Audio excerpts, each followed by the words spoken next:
Illinois men's basketball team in Springfield once again Sunday afternoon at the Prairie Capital Convention Center. Illini facing the Bison of North Dakota State and looking to rebound from an opening loss to North Florida on Friday. NDSU got off to a hot start in this one as Paul Miller gets the Bison going with an early three-pointer to make it 5-2. Then, with just more than 5 minutes gone by, Corey Brown gets inside as North Dakota State goes up 14-6.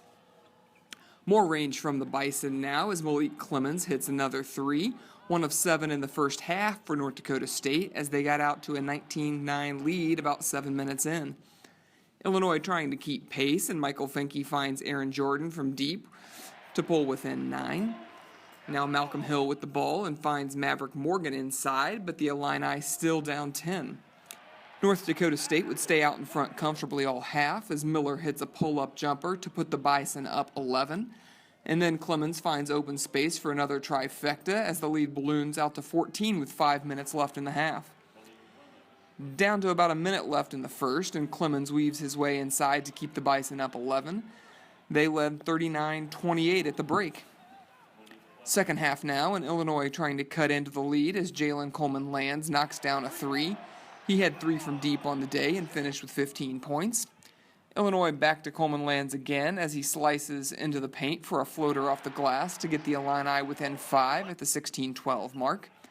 NDSU not going away, though, as the Bison get the turnover and convert the fast break lay-in. And now Miller again hits the step-back jumper to extend the lead back out to 8. He led the Bison with 19 points. Down 10 now, and the Illini need to start a charge to avoid going 0-2 to start the season. And Mike Thorne powers through inside to get the hoop and the foul. He hits the free throw as Illinois trims the lead down to 54-47. Illinois continues to close in as Alex Austin hits a three to climb within 4 at 56-52. And back inside to Thorne now, and he hits another to make it 57-54 Bison with 7:09 left. Now down 2, Malcolm Hill gets the steal for Illinois, starts the fast break, and eventually gets the ball back to stink the jumper and tie this one at 57 with 6 minutes to play. With the chance to take the lead for the first time since the opening minute, Illinois goes back down inside to Thorne and converts another and one as Illinois takes a 3-point lead. Another fast break for the Illini, led by big man Laron Black in his first game back from injury as he finds Austin for a layup and a 5-point lead. Back into Thorne one more time for another hoop and the foul as Illinois goes back up 6 on the way to a come-from-behind 80-74 victory to pick up its first win of the season. Thorne finished with 21 points and 8 rebounds, and Hill added 13. Next up for Illinois is a game at Providence on Wednesday. We obviously, you guys know, didn't play very good defense Friday. When the team hit 17 threes on you, some of them were a little ridiculous, like Coach was saying, the one banked in tonight or the one that trickled in.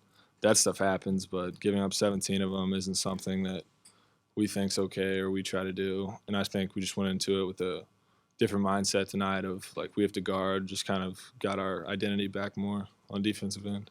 But there's no question they punched us in the mouth. They had, I think Miller and Jacobson, those two guys are really good, really good. Miller makes tough shots. He had it going, obviously, in the first half.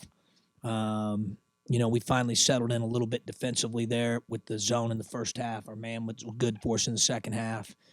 But yeah, I thought the guys got better. We were in the hotel, but they spent, a lot of time watching the film. We really dissected the film, and we had to, tell the truth to some guys that didn't guard quite as well. And then, Abrams and Nunn and those guys, they did a great job they grabbed the younger guys. They grabbed them and got, she was mentioning, we can just walk to the court, so it's available to us like it would be at home. And they took those guys in there last night, someone told me, and they were in there this morning, too, before shoot-around. And that's Tracy's, he didn't have to do that. He's not even playing. But that's the care those guys have for each other and how much they care about what we're doing. And I thought that our rookies made less mistakes tonight defensively than they did on Friday night. Right now it's kind of baptism by fire for those guys based on where we're at right now with our roster. Well, obviously it's always just great just to win, no matter what, if I have 2 points, 15, I just want to win. Mostly I I've never experienced the NCAA tournament, so my main goal is just to win. That's it. And I was just happy that I knew we were going to win the game when I came out with about probably 21 seconds. So just to know we won, that felt good.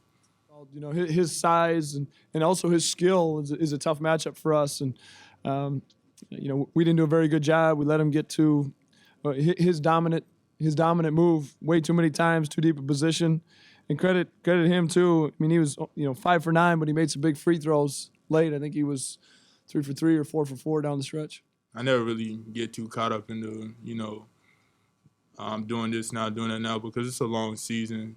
It's a lot of players that start seasons off strong and then they fall off by the middle end of the season. I just think right now I need to, instead of focusing on maybe having a good game or two, I need to focus on how I can get better defensively. Right now, it's a lot of things that I'm still lacking, and I'm going to watch a lot of film with coaches and try to get better.